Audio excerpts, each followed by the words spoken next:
Olá, alunos, aqui é o professor Israel e nós estamos aqui no nosso segundo bloco com o nosso bate-papo com a professora Jaqueline, que tem falado sobre a importância da pedagogia em ambientes não escolares, falou sobre a sua formação acadêmica e como também a sua formação acadêmica tem sido fundamental para o desenvolvimento de atividades educacionais que ela realiza no seu consultório.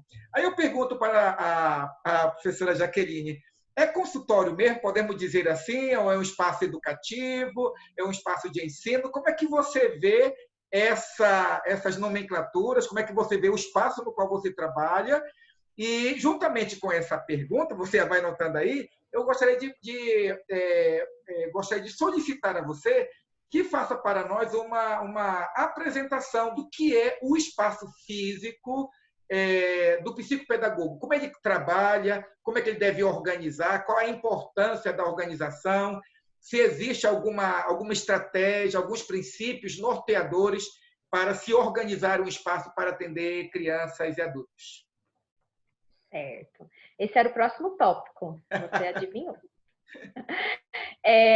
Quando a gente fala, né, do atendimento psicopedagógico, como nós não somos uma profissão, como nós não somos médicas, nem psicólogos e nem fono, nós não podemos falar que nós estamos numa clínica.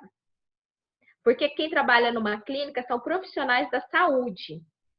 E o psicopedagogo, ele está entre a saúde e a educação. Nenhum nem outro.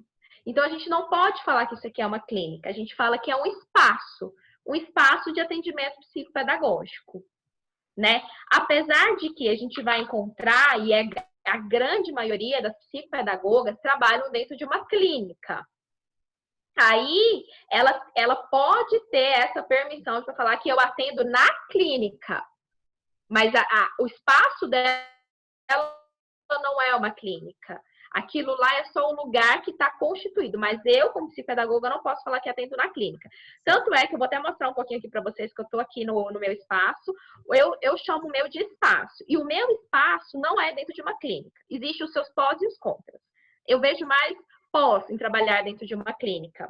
Porque você trabalhando dentro de uma clínica, você tem a questão da interdisciplinaridade. Você tem o fono, você tem um terapeuta ocupacional, você tem um psicólogo, que você pode ter um único paciente sendo atendido por todas essas formas por todos esses profissionais. Isso ajuda muito, né? Mas né, até por questões mesmo financeiras, quando eu vim abrir o meu espaço aqui em Goiás, porque eu acho que eu já comentei com as meninas em sala, antes eu não atendia em Goiás, eu atendia em São Paulo. Eu mudei para cá no ano passado, né, quando eu voltei, que eu abri esse espaço e tive a oportunidade de abrir esse espaço dentro de uma escola. Mas o meu acesso não é pela escola, mas eu não faço parte da escola. Eu não sou uma psicopedagoga institucional. Eu tenho uma sala no espaço geográfico da escola, que é aqui, perto de mim, eu tenho uma quadra e tenho uma sala de balé e a biblioteca. A escola, as salas de aula estão lá do outro lado. Então, é um espaço em que eu utilizo dentro da escola, mas eu não sou psicopedagoga institucional. Tanto é que eu não trabalho para essa escola, eu não tenho vínculos com essa escola, né? Então, a gente tem isso. Então, eu chamo isso aqui de um espaço psicopedagógico. A organização do espaço psicopedagógico, a gente tem que lembrar que a gente está trabalhando com crianças, né, que possuem alguma dificuldade de aprendizagem, né, ou um transtorno de aprendizagem, que a gente ainda vai descobrir o que essa criança tem. Então, tanto como no espaço que eu estou de atendimento, como em sala de aula, a gente tem que ter poucas coisas que chamem a atenção dessa criança, além de mim. Eu preciso ter nesse espaço poucas coisas aos olhos da criança que vai dispersá-la, porque uma criança com dificuldade ou com algum transtorno, por natureza, ele já é disperso. Né? Vocês vão ver aqui que ela tá bagunçada, porque eu estou em processo retomando, né, pós-quarentena, mas assim, a gente sempre tenta usar cores claras nos objetos, né, nos móveis. a gente deixa pouca coisa visível para aquela criança, principalmente os jogos que a gente trabalha, sempre num armário fechadinho, organizado. Isso também é interessante ter esse espaço fechado. Eu deixo alguns brinquedos, eu vou mostrar ali para vocês, tem aqui agora que eu também estava arrumando, porque tem dia que eu vou deixar, aí vamos supor, a criança chegou para uma sessão, eu vou escolher o jogo, né? Porque isso eu faço, eu sempre acabo começando uma sessão, criando esse vínculo com a criança por meio de um jogo. Esse jogo, ele tem um objetivo. Eu sei o objetivo que eu vou trabalhar com essa criança. Ah, eu vou escolher o jogo. As crianças aqui dificilmente escolhem o jogo, eu sou a tia chata, não deixo. Mas o dia que a sessão está fluindo, as coisas estão indo, né? Vieram, né, fluindo as coisas dentro de uma caixa, eu coloco alguns jogos. Os jogos que eu quero trabalhar um pouco mais com ele, a questão da atenção seletiva, que, né, que é trabalhar com duas coisas ao mesmo tempo. Então, eu coloco lá naquela caixinha 3, 4 opções de jogos que eu possa trabalhar isso, e aí ele pode escolher um deles. É só nesse momento. Então, eu deixo. O que eu deixo muito disponível, eu mostro para vocês, são livros. Livros tem um monte, eles não chegam nem perto. Não pode ficar preocupado, porque eles gostam de livro, não. Você tem que estimular. Criança, você tem que estimular. E aqui onde eu estou, o meu espaço, não tem uma recepção hoje, né? Até porque a gente está no momento de quarentena e a escola não está abrindo, né? E eu não tenho secretária, isso também é um ponto a se discutir, eu não tenho secretária. Então, as crianças. E eu estou atendendo poucas ainda, eu estou muito no atendimento online. Então, aqui, como eu não tenho a recepção, aqui dentro vai ter uma cafeteira. Vocês sabem que a professora de vocês gosta muito de café. Vai ter um espaço que eu. Nossa, gente, tá muito bagunçado. Eu não sei se eu quero mostrar para vocês, não deu tempo de arrumar. O espaço que eu chamo de papelaria, que é onde tem livro, onde tem a impressora que eu vou trabalhar, mas não é um espaço muito grande. Mas tem essa organização. Tinha uma outra coisa que eu queria falar. Olha, eu tô com problema de memória hoje. Mas acho que é isso, professor. Respondi sua pergunta? Sim, respondeu sim. Certo. Então, esse espaço é um espaço que você idealizou exatamente a partir do perfil das pessoas com quem você trabalha, né? As crianças, né? Então, eu lembrei o que eu falei. O clima tem que estar adequado. Sim. É igual a gente pensar numa sala de alfabetização. Para que tanta coisa numa sala de alfabetização? Alfabeto, número, desenho, figura. Não precisa, gente. Não precisa. Eu lembrei que eu queria falar para vocês. Eu também trabalho numa clínica interdisciplinar, né? Eu só falei do meu espaço, tá vendo? Memória tardia aqui. Eu trabalho numa clínica popular. E tem sido um trabalho maravilhoso que eu tenho feito. É uma clínica popular aqui em Aparecida mesmo, lá no Garavelo. E aí funciona um pouco diferente, né? A sessão só é de meia hora, porque normalmente a sessão é de 50 minutos a 1 hora, a sessão só é de meia hora. E eu tenho atendido um público de uma demanda de classe social muito baixa, por causa que é uma clínica popular e tem um valor social. Na verdade, é só um valor agregado, assim, bem mínimo.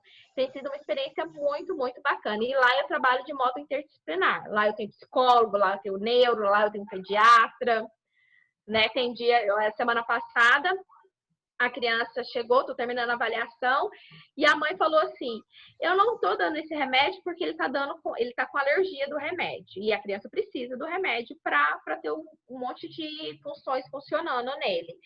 E aí, o neuro que tinha medicado não estava lá.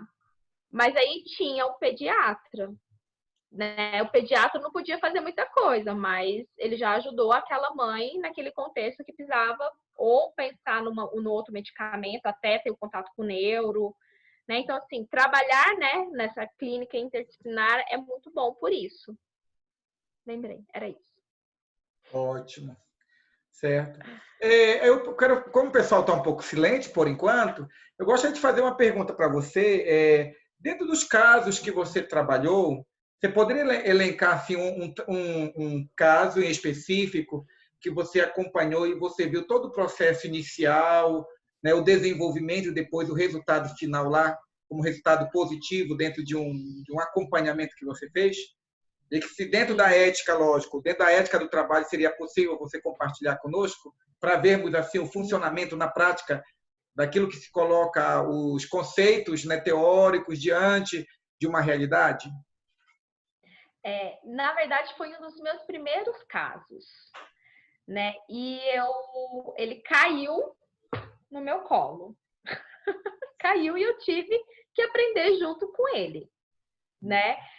E na época, ele estava com 6 anos, 6 para 7 anos.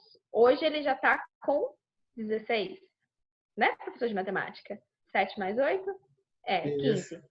Ele, ele já está com 15 anos, então hoje ele já é um rapaz, né? E eu tenho contato com ele até hoje, porque eu fiquei acompanhando ele durante todo o tempo que eu estive em São Paulo. O que aconteceu com ele? Ele era um caso de uma criança que não tinha, ele era epilético, né? Então ele já chegou para mim como caso que eu falei assim, o que eu faço? O que a gente lê nas bases teóricas da epilepsia? Se a criança ela vai tendo muitas convulsões, ele esquece o que ele aprende. A memória dele de trabalho é muito curta. Gente, por que eu sempre falo de memória, né?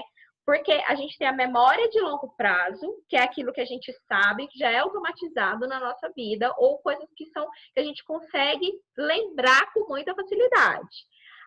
Só que, para a gente ter uma memória de longo prazo, a memória de trabalho, que é a memória recente, ela precisa ela precisa ser capacitada. Então, quando eu ensino uma criança o alfabeto, deu 1 hora que aquela criança esqueceu, eu tenho que continuar trabalhando estratégias de memória de trabalho, de memória recente, para essa informação e para a memória de longo prazo. E era esse o problema que eu tinha com ele. Eu trabalhava, e a coisa não acontecia. Por quê? Quando eu estava ensinando ele, tinha um momento que ele ficava assim, bem quietinho na minha frente, aí ele fazia assim, ó.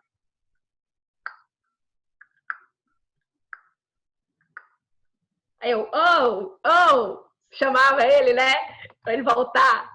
Isso foi umas 2 semanas. Só que aí, depois que ele parava de fazer isso, eu falava assim, esse menino tá curtindo comigo, né? 7 anos de idade já tá fazendo isso comigo. O que vai ser da minha profissão? Tô conseguindo controlar uma criança dessa? Como que eu não tô conseguindo ensinar essa criatura? E o pior, ele era de família japonesa. Então, assim, tinha uma cobrança muito grande para a aprendizagem acontecer nele. Só que ele não estava indo. Aí eu descobri que nesse momento ele estava tendo crise de epilepsia, gente. Comigo. Ele tinha umas 3 crises de epilepsia por aula, por sessão. E aí, até que a mãe, né, sempre a mãe só deixava e pegava. Até que eu encontrei com a mãe e falei, olha, tá acontecendo assim. E ela, nossa, ele tá tendo epilepsia junto com você. Eu falei, que legal. O que eu faço? Né? Ela, não. Aí, foi no processo do neuro, só como que eu fiz para aprender sobre epilepsia? Eu marquei uma sessão com o neuro dele. Eu precisava entender ele pelo neuro dele, não era por aqueles livros só que eu estava lendo. Mas eu não fui despreparada, né? Eu já fui entendida do assunto para entender sobre o processo de epilepsia. E aí, como era um processo que ele estava crescendo, que ele estava amadurecendo o processo das funções executivas dele, a gente foi, então, trabalhando com ele. Só que eu tive que entrar com fono, porque ele teve problema na fala. Eu tive que entrar com reforço escolar, que não era eu que estava dando esse reforço escolar. E eu tive que... Aí, como que eu entrei principalmente? Além do processo da intervenção 3 vezes por semana, eu entrei com as provas adaptadas. Só que não foi um processo fácil nessa época. A gente teve que ir para a Secretaria de Educação, abrir um processo na Secretaria de Educação para a Secretaria de Educação autorizar a escola a fazer provas adaptadas. Só que as provas adaptadas dele, a gente ainda tem uma grande dificuldade. Eu falo a gente porque sempre eu acabo mediando o processo dos outros profissionais que ficaram com ele, depois que eu vim embora. Porque ele não aprende. Ele aprende letra de música. Ele aprende a mexer no celular. Porque ele não tem só epilepsia, ele tem um déficit de atenção, ele tem a descalculia, ele tem várias comorbidades. E a prova adaptada dele que eu fazia, o que era? O professor fazia a prova, mandava para mim, eu adaptava ela, colocava frases mais curtas, frases mais diretas, contas mais simples, E depois eu estudava essa prova com ele. Ele não sabia que ele estava estudando aquela prova comigo, mas era exatamente a mesma prova que eu estudava com ele. Aí ele chegava no outro dia, você não sabe, a questão tal, você foi vidente, você adivinhou, caiu na prova. Eu falei, você tem que confiar mais em mim, você tem que, né? E aí a gente vai aproximando, ele, né, foi aproximando ele de mim. Mas ele foi um caso que não foi solucionado, né? Não teve solução para esse caso dele. A família dele hoje tem um comércio e ele vai trabalhar no comércio e tá tudo certo. Uhum. Ele sabe ler, escrever, fazer conta, tem calculador, né? Ele tem um traquejo social maravilhoso. Em qualquer lugar que ele chegar, ele vai conversar com você, com qualquer pessoa. Tanto é que a mãe dele tinha muito medo de ser roubado, porque ele chegava, oi, tudo bem, não sei o que. E com ele eu criei um vínculo muito próximo, porque eu queria ajudar ele nesse social, né? Então, eu fazia algumas sessões, aqui eu já fiz, aqui em Goiás eu fiz com os meus pacientes. Eu faço uma tarde, principalmente no final de férias, que eu tento juntar todos os pacientes que eu atendi no semestre. A gente faz bingo, a gente brinca, a gente joga, e eu conseguia fazer isso. Ele conseguia conversar da criancinha de 5, isso quando ele já estava com 10, de 5 anos ao adolescente de 15. Ele, nossa, meu amigo, eu falei, menino, ele tem 15 anos, ele nem ouviu o que você falou. Uhum. Mas ele tinha todo um traquejo social. E é isso que ele tem. Então, assim, eu não precisei desenvolver as habilidades cognitivas dele. Eu precisei desenvolver outras habilidades motoras e sociais para que ele tivesse sucesso na vida, que ele está tendo. Ele já tem 16 anos e ele já trabalha no comércio da família. Ele estuda e trabalha. Ele tem responsabilidade. Nesse contexto, aquele conceito de inteligências múltiplas ajudariam nessa percepção, né? Sim. No sentido de que, sim. bem, ele é possível dizer que, em tese, ele não desenvolveria, como as crianças ditas normais, determinadas habilidades e competências, mas outras ele seria capaz de desenvolver. E, a partir daí, você conduziu o aluno a se aperfeiçoar naquilo que ele teria aptidão. Seria naquilo que ele teria, isso, naquilo que ele teria sucesso. Isso. Não adianta eu bater numa tecla querendo que ele seja um nerd, ou que ele tire 10, ou que ele tire 9. Não são os conhecimentos apenas cognitivos que nos fazem como sujeito. Uhum. Né? Então, foi isso que foi trabalhando nele. Em torno de uns 7 anos atrás, Jaque, eu tive uma experiência de fazer um acompanhamento no ensino de matemática com a filha de um amigo meu, né?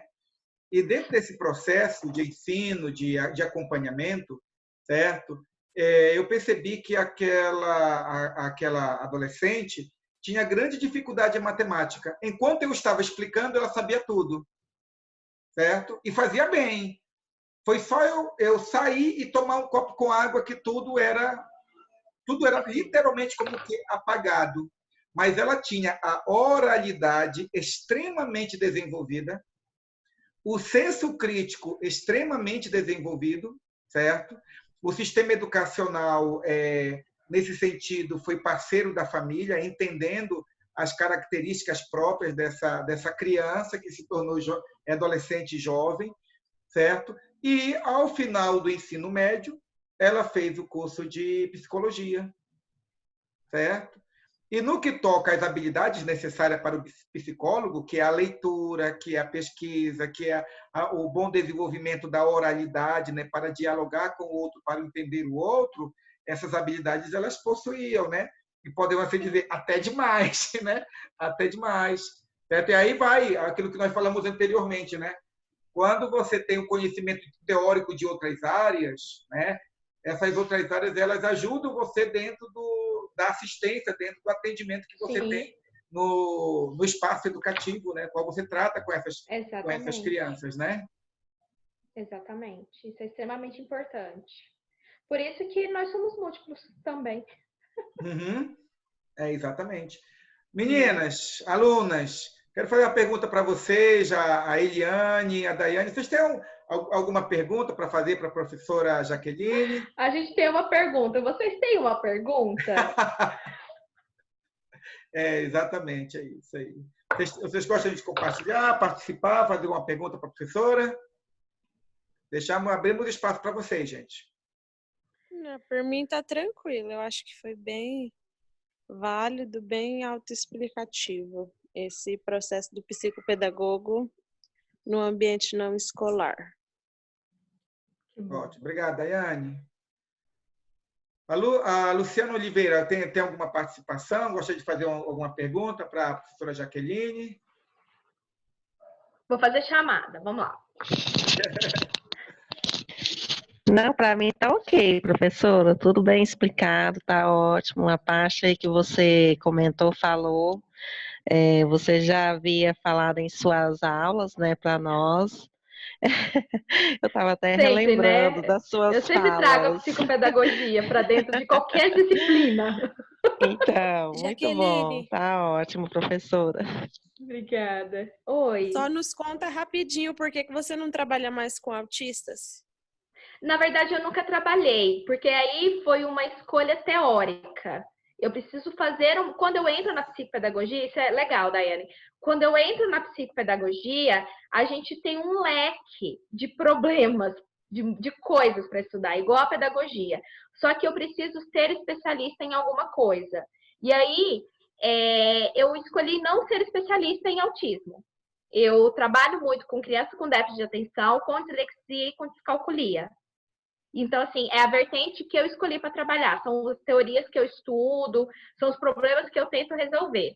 Porque se eu pego um leque muito grande, eu me perco. E eu preciso ser especialista em alguma coisa. E aqui em Goiânia tem muita gente competente trabalhando com autista. E na hora que chega para mim, eu ligo para fulano, fulano vai te ajudar muito mais do que eu. Porque eu também tenho que me reconhecer como profissional e saber o que eu sou capaz de fazer. Uhum. Então, esse é um ponto também, foi uma escolha teórica. É aquela ideia, né, já que você não pode, como dizia meu pai, que nós não podemos abraçar o mundo com os braços e com as pernas, né?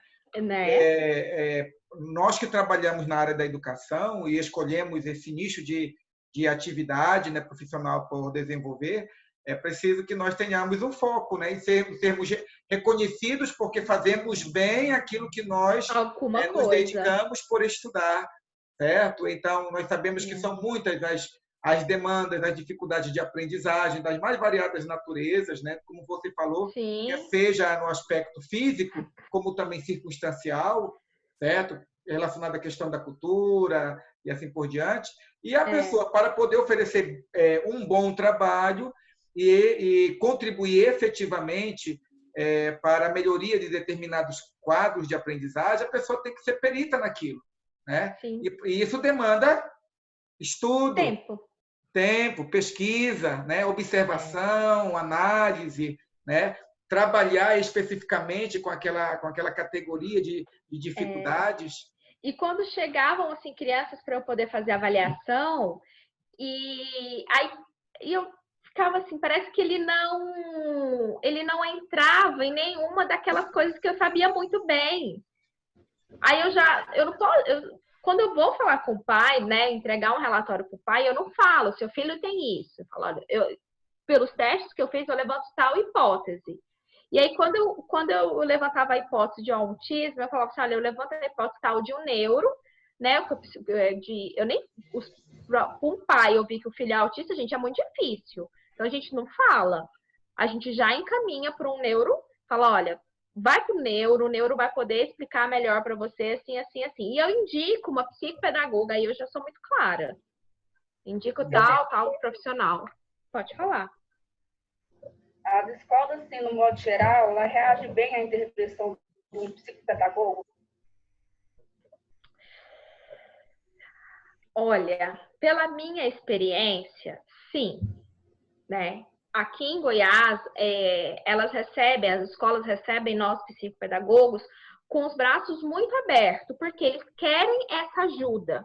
Principalmente se uma criança não tem respondido à demanda. Então, eles acabam realmente pedindo essa ajuda para o psicopedagogo. Mas também eu já tive casos de que a escola não estava disposta a mudar a metodologia de ensino, a fazer inclusão, a fazer todo o processo e nunca me recebeu. Entendi. né? E aí, o que que eu faço? Eu sou chata, muda de escola. Porque se essa escola não pode trabalhar com a interdisciplinaridade do seu filho, ela não está preparada para educá-lo e para ensiná-lo. Aí eu peço para mudar de escola. Correto, muito obrigada.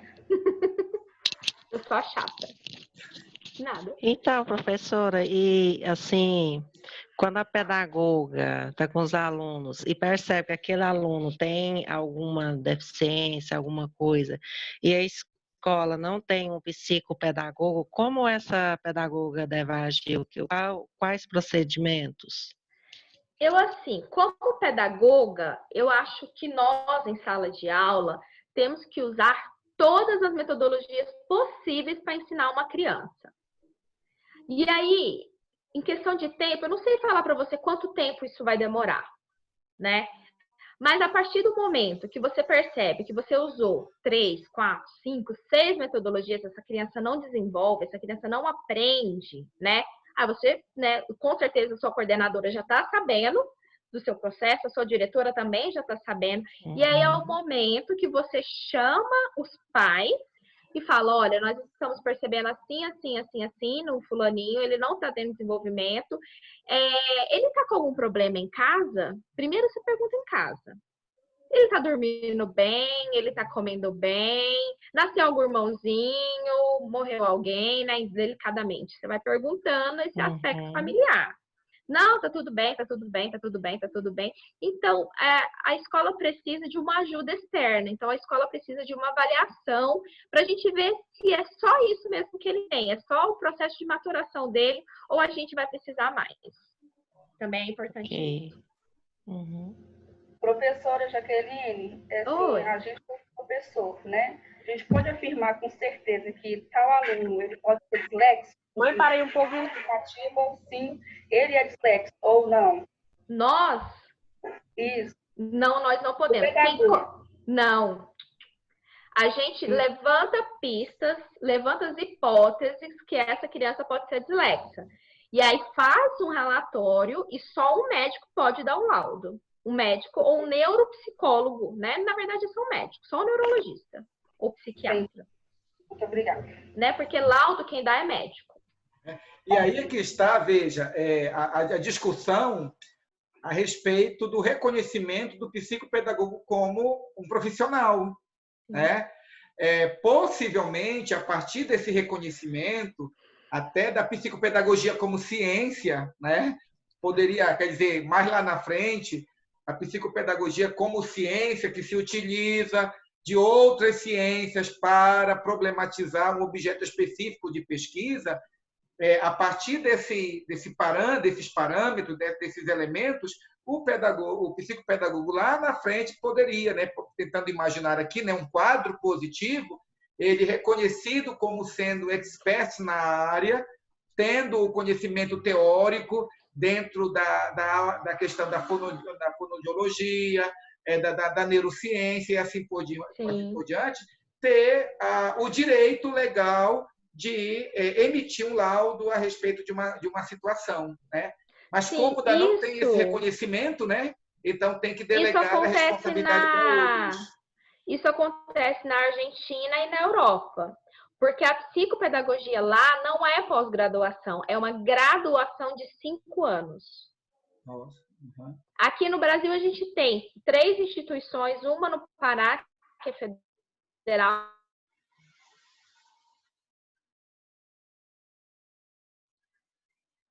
mas na Argentina e na Europa, sim, que na verdade foi da onde surgiu a psicopedagogia, porque lá é um curso totalmente voltado para a área interdisciplinar, com neurologistas, com fono, né? Então, assim, é muito, muito, muito diferente do que a gente tem aqui no Brasil. Uhum. Posso mostrar para vocês um pouquinho do consultório?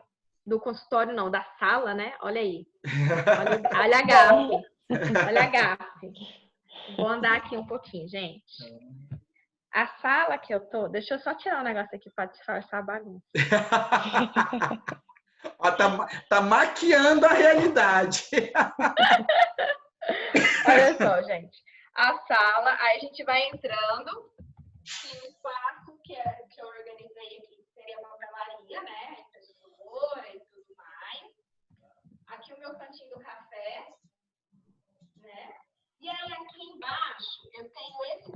ambiente de EBA, com as almofadas, aí tem um dado ali, um jogo, uma coisa que fica mais acessível, né? Vocês estão vendo que as paredes são clarinhas, eu tenho um quadro, outro, que eles mesmos fizeram, esse não. Esse, eles fizeram, então eu deixo aqui exposto que eles sentem importante. Aí, de cá, eu tenho, aqui tem uma lousa, eu uso pouco, mas eles adoram. Não, os consultórios de clínicas, né, mesmo, realmente não vai ter esse quadro, normalmente tem uma lousa branca. E tem esse espaço, que tem esses nichos, aí aqui tem sempre uma balinha, alguma coisa para eles beliscarem. Nossa, pelo computador é ruim, né, gente? Mas tudo bem. Tem aqui, aí tem o nosso álcool em gel para, né, sempre. Isso sempre eu tive aqui, viu, gente? Os lápis, que fica acessível para eles, e aqui alguns jogos, mais de blocos lógicos, né? De montar, o Lego, os livros, e mais livros aqui. E a mesa que eu trabalho, eu gosto de trabalhar com uma mesa redonda, gente, mas isso não é... Aqui é a mesa que eu trabalho com eles, com duas cadeirinhas, um de frente para o outro. E aqui, o meu único armário, que tem tudo aqui dentro, todos os jogos, ele fica fechado. Eu vou abrir, gente, não se assustem. E aqui fica todos os jogos lá de cima, lógico, que os que eu uso pouco, né? Porque a altura não ajuda a ficar pegando cadeira todo dia, né? E aqui eu deixo aquela caixinha que eu falei para vocês, dos jogos, uma caixinha amarela, que aqui dentro vai ter alguns jogos que vai ficar mais visível para ele chegar, se ele quiser nesse dia, se for autorizado, ele escolher para brincar. Acho que é isso. É pequenininha.